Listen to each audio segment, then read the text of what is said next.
देखिए, अब यूपीएससी में परीक्षा का धांधली होना भी शुरू हो गया है। ये तो खैर सोशल मीडिया का ज़माना है तो ये पता भी लग गया, नहीं तो कितने मैंने यूपीएससी को धोखा देकर नौकरी कर रहा होगा जो अता पता भी नहीं होगा। अभी देखे होंगे नीट का मामला कितना पूरे हिंदुस्तान में ज़ोर शोर से चल रहा है।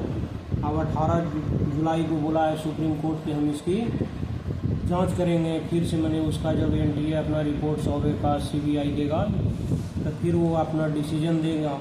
लेकिन देखिए क्या ये एक जो लड़की, इसका नाम है पूजा खेड़कर, ये 2019 में सामान्य श्रेणी से, जबकि 2022 में ओबीसी श्रेणी के तहत दी थी परीक्षा, और 2022 में जब इसकी सिलेक्शन हुआ तो उसी में ये धांधली में धराया है। अभी धराती नहीं, इसका मामला क्या है जो देखिए मैं बताने से पहले इसमें लिखा ही है सब चीज़ कि आईएएस पूजा के प्रमाण पत्रों की जांच को पैनल का गठन, यानी केंद्र सरकार ने आज एक पैनल का गठन कर दिया है कि इसके हम पूरे डॉक्यूमेंट्स को फिर से जांचेंगे। इनमें क्या हुआ था ये जो देखिए लिखा है कि अपनी ऑडी कार में नियम विरुद्ध लाल बत्ती लगाकर चलने वाली महाराष्ट्र की विवादित प्रशिक्षु आईएएस अधिकारी पूजा खेड़कर की परेशानी और बढ़ सकती है। मतलब ये एक अभी प्रशिक्षु मात्र अधिकारी ही है और इनका घर भी महाराष्ट्र है और होम कैडर मिल गया इनको अलॉटमेंट, जबकि 800 कुछ रैंक आने के बावजूद भी इनको आईएएस का मैंने कि पोस्टिंग मिल गया। अब उन्होंने पुणे में स्थानांतरण के बाद नए जिले वाशिम में अपना कार्यभार संभाल लिया, लेकिन अब अतीत में की गई उनकी कारगुजारियाँ सामने आने लगी है। पूजा खेड़कर पर फर्जी प्रमाण पत्रों के आधार पर यूपीएससी की परीक्षा उत्तीर्ण करने का गंभीर एक आरोप लगा है। इन्होंने पहली बार तो जिस दिन इनकी पहली पोस्टिंग हुई उसी दिन ये अपनी ऑडी कार से लाल बत्ती लगाकर चली गई, और इतना तक ही नहीं हुआ, जाने के बाद ही जो इनसे जो ऊपर अधिकारी थे उनके ऑफिस में जाकर उनकी कुर्सी टेबल बाहर निकलवा दी और कही कि मेरे हिसाब से अब ये काम चलेगा। तो इतना तक तो ठीक ही, लेकिन सब सोशल मीडिया पर इनके बारे में खंगालना शुरू किया तो पता चला कि ये मैंने जब ज्वाइनिंग हुआ था तो एम्स में इनको मेडिकल बनवाना था तो 6 बार एम्स में भी धोखा दी है। मैंने एमआरआई कराई ही नहीं, लास्ट में इन्होंने प्राइवेट मैंने हॉस्पिटल से देकर यूपीएससी को थमा दिया। जब बाद में उन्होंने संतुष्टि भी नहीं हुई तो कैट में उसको मामला देखा, फिर पता नहीं इनके बारे में फिर मैंने एग्रीमेंट कर दी कि चलो भाई सही है, और फिर इनके मामले में उठा है। केंद्र ने उनकी उम्मीदवारों के दावों और अन्य विवरणों की जांच के लिए गुरुवार को एक सदस्यीय पैनल का गठन भी किया।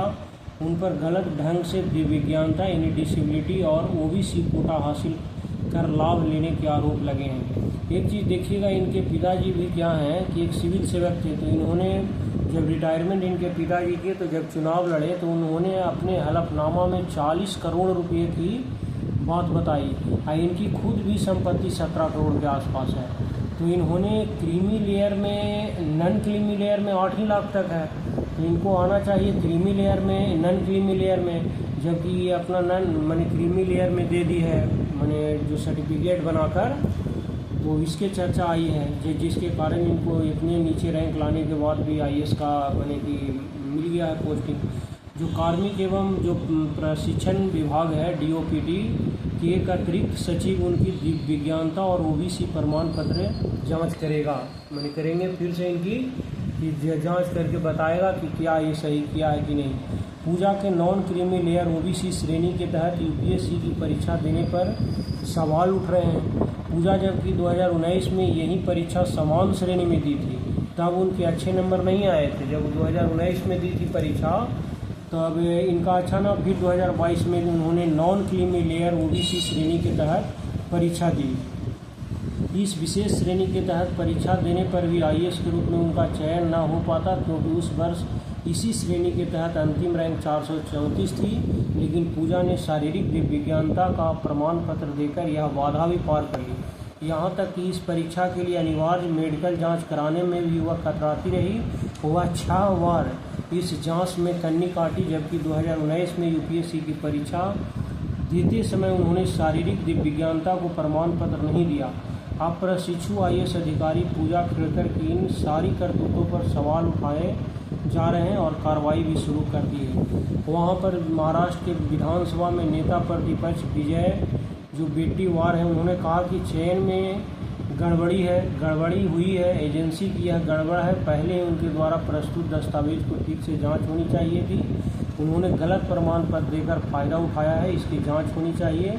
उनके पिता ने हाल ही में वंचित बहुमत अघाड़ी के टिकट पर चुनाव लड़ते समय अपनी कुल संपत्ति 40 करोड़ दी थी उनके पिता ने।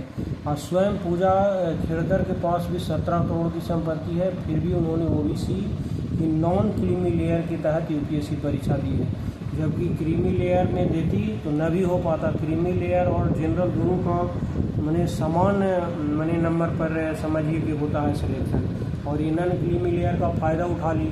उसके बाद दिव्यांगता का भी कहकर ये फ़ायदा उठाई है। गौरतलब है कि पूजा खेड़कर प्रशिक्षु के रूप में जिलाधिकारी कार्यालय में तैनाती के दौरान अपनी ऑडी कार पर लाल बत्ती और महाराष्ट्र सरकार की पट्टी लगाकर चलती थी। पूजा खेड़कर ने अपने एक वरिष्ठ अपर जिलाधिकारी की एंटी चैम्बर से उनका सामान बाहर निकलवाकर उस कक्ष पर कब्जा कर लिया। वह अपने लिए आधिकारिक स्टाफ की मांग भी कर रही थी। उनकी ये शिकायतें जिलाधिकारी डॉक्टर सुहास दीपसे द्वारा मुख्य सचिव से किए जाने के बाद उनका हस्तांतरण तत्काल प्रभाव से अपेक्षाकृत छोटे जिले वाशिम में कर दिया गया। वहाँ उन्होंने अपने कार्यभार भी संभाल लिया है। अपनी ऑडी कार पर लाल बत्ती व महाराष्ट्र सरकार की पट्टी लगाने के कारण पुणे पुलिस ने उन पर 21,000 रुपये का जुर्माना ठोक दिया था। अब इतना तो सही है कि भाई चलो लाल बत्ती ऑडी में आई, पहले दिन इन्होंने ताम झाम करना शुरू कर दी, लेकिन इसके चक्कर में हो सकता है इनका नौकरी भी जाए। इसीलिए कहा गया है कि जब मान लिया सफलता मिल जाए तो ज़्यादा उड़ना भी ठीक नहीं है। ये मान लिया लाल बत्ती से न जाती, वहाँ तक तो ठीक है, जाके ऑफिस में दिस डेट न करती, इधर से सामान उधर हटाओ अपने से सीनियर ऑफिसर को। तो इसी के बाद सब सोशल मीडिया पर इनके बारे में खंगालना शुरू किए। कोचिंग में इंटरव्यू जो अनअकैडमी पर दी थी, वहाँ पर अपने आप को डॉक्टर भी बता रही थी, तो वहाँ से सब वीडियो उठा कर डालना शुरू किया और सब सोशल मीडिया पर ये सब इनके बारे में जानकारी लिया। तो इस तरह का फर्जी प्रमाण पत्र अपने आप को दे दी। यानी नॉन क्रीमी लेयर का एक सर्टिफिकेट बनाई। दूसरी बार इनको 6 बार डेट दिया है, कभी कोरोना का बहाना तो कभी कुछ का बहाना कर करके ये एम्स में जा नहीं रही थी। फिर प्राइवेट हॉस्पिटल से ये करवाई MRI, फिर दे दी, और वहाँ पर क्या मामला हुआ, इनके पैरवी भी बहुत जोरदार होगा। तब इन्होंने अपना चली गई। अब इनकी देखिए, जब पैनल सरकार ने बना दिया है, अब पैनल बन गया है, तो हो सकता है पैनल में सही साबित होगी तो इनकी यूपीएससी की जो मेंबर मैंने जो पास करके आई है ये कैंसिल करवा हो सकती है, और बाद में जो कानूनी कार्रवाई भी होगा।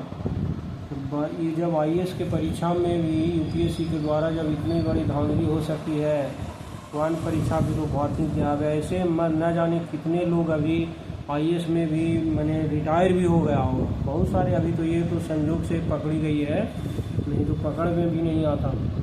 आगे देखिए इस पर क्या कार्रवाई करते हैं सरकार।